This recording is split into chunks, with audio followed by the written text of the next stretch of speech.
ಬರೆದಿದ್ದೆ. ಅದು ಮೋಸ್ಟ್ಲಿ ಆಗ್ತಾ ಇದೆ ಅಂತ ಅನಿಸ್ತದೆ. Just wait for 2-3 days. ಒಂದು 2-3 ದಿವಸ ಕಾದ್ರೆ ನಿಮಗೆ ಗೊತ್ತಾಗುತ್ತೆ ಅಲ್ಲ. ಬದಲಾವಣೆ ಆಗ್ಬೋದು ಸರ್, ಅಥವಾ 2-3 ದಿವಸ ಕಾದ್ರೆ ನಿಮಗೆ ಗೊತ್ತಾಗುತ್ತೆ. ಅದೇ ದೊಡ್ಡ ವಿಷಯ ಅಲ್ಲ. ಅದು ಏನು ನೋಡಿ, ಒಂದನ್ನು ಅರ್ಥ ಮಾಡಿ, you are a good fresh friend. ಆಡಳಿತದಲ್ಲಿ ಇವೆಲ್ಲ ಬದಲಾವಣೆಗಳು ಆಗಲೇಬೇಕು. ಇದೇನು ಹೊಸದಾಗಿ ಅಲ್ಲ. ಇದು ಈ ಸರ್ಕಾರ ಬಂದಾಗ ಹಂಗಿದೆ, ಹಿಂದಿನ ಸರ್ಕಾರ ಇದು ಇಡೀ ವ್ಯವಸ್ಥೆನೇ ಹಾಳಾಗಿದೆ. ಅದಕ್ಕೆ ನಾನು ಬರೆದಿದ್ದೇನೆ. ಮುಖ್ಯಮಂತ್ರಿಗಳು ಸಕಾರಾತ್ಮಕವಾಗಿ ಅವರು ಏನು ಆ್ಯಕ್ಷನ್ ತಗೋಬೇಕು ಡಿಪಾರ್ಟ್ಮೆಂಟ್ಗೆ ಹೇಳಿದ್ದಾರೆ. ನಿಮ್ಮ ಜೊತೆಗೆ ಮಾತಾಡಿದ್ದಾರೆ. ಅವರು ಫರ್ಮಾಗಿ ಹೇಳಿದ್ದಾರೆ. ಅವ್ರು ತಪ್ಪಿಸ್ತಿದ್ರೆ ಅವ್ರನ್ನ ಕ್ರಮ ತೆಗೆದುಕೊಳ್ತೀನಿ ಅಂತ ಬಹುತೇಕ ಕ್ರಮ ತೆಗೆದುಕೊಳ್ತಾರೆ. ಸರ್, ಇನ್ನೊಂದು ಕಡೆ ಈ ನವೆಂಬರ್ ಕ್ರಾಂತಿ ದೆಹಲಿಗೆ ಹೊಂಟಿದ್ದಾರೆ ಸರ್. ಸಿ ಎಮ್ ಅವರು 15ನೇ ತಾರೀಕು ಡೆಲ್ಲಿಗೆ ಹೋಗ್ತಾ ಇದ್ದಾರೆ. ನನಗೂ ಬರಲಿಕ್ಕೆ ಹೇಳಿದ್ದಾರೆ. ಯಾಕೆ ಬರಲಿಕ್ಕೆ ಹೇಳಿದ್ದಾರೆ ಅಂದರೆ ಮಂತ್ರಿಮಂಡಲ ವಿಸ್ತರಣೆ ಅದಕ್ಕೆ ಚರ್ಚೆಗಲ್ಲ. 16ನೇ ತಾರೀಕು ಕಪಿಲ್ ಸಿಬಾಲ್ ವಕೀಲರು ಒಂದು ಪುಸ್ತಕ ಬಿಡುಗಡೆ ಮಾಡ್ತಾ ಇದ್ದಾರೆ.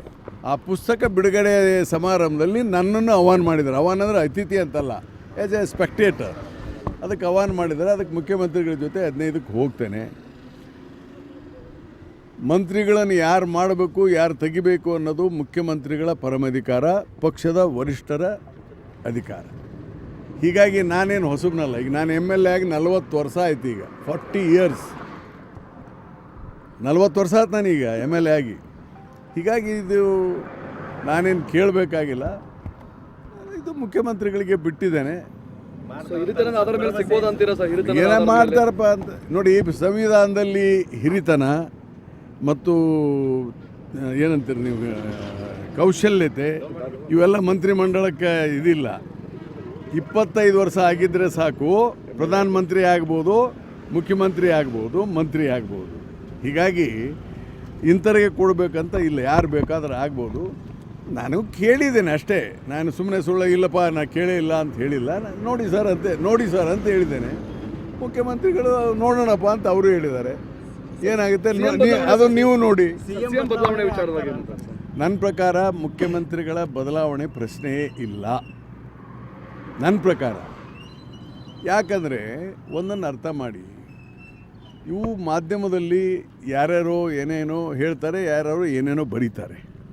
ಅದು ಮಾಧ್ಯಮಕ್ಕೆ ಬಿಟ್ಟಂಥ ವಿಚಾರ.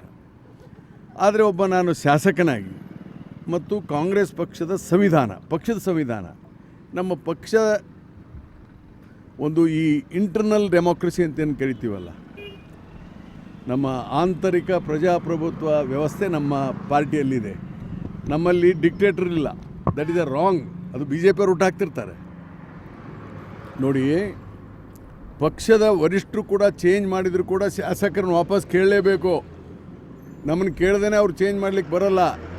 They have to call the legislature party meeting ಕರೆದು ಏನಪ್ಪ ಸಿದ್ದರಾಮಯ್ಯನ ಬದಲಿ ಮಾಡ್ಬೇಕಂತ ಕೇಳಿದ್ರೆ ಎಸ್ ಅಂದ್ರೆ ನಾವೆಲ್ಲ ಎಸ್ ಅಂದ್ರೆ ಮಾತ್ರ ಆಗ್ತಿಲ್ಲದ್ರೆ ಆಗಲ್ಲ.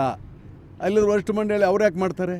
ಇದು ಮಾಧ್ಯಮದಲ್ಲಿ ಹೇಳ್ತಾ ಇರ್ತಾರೆ. ಹೀಗಾಗಿ ನಾವು ಹಿಂದೆ 2023 ಮೇದಲ್ಲಿ ಶಾಸಕಾಂಗ ಪಕ್ಷ ಸಭೆ ಕರೆದಾಗ ನಾವೆಲ್ಲ ಸಿದ್ದರಾಮಯ್ಯನ ಬಹುಮತದಿಂದ ಆಯ್ಕೆ ಮಾಡಿದ್ದೇವೆ. ಒಂದು ಸಾರಿ ಆಯ್ಕೆ ಮಾಡಿದ್ಮೇಲೆ is A 5 year chief minister. ಆಮೇಲೆ ಹೈಕಮಾಂಡ್ ನಮಗೆ ನಾವು ಚೇಂಜ್ ಮಾಡ್ತೀವಿ ಅಂತೇನು ಅವರು ಹೇಳಿ ಏನು ಮೀಟಿಂಗ್ ಕರೆದಿಲ್ಲ. ಹೀಗಾಗಿ ಈ ಪ್ರಶ್ನೆ ಉದ್ಭವಿಸೋದಿಲ್ಲ.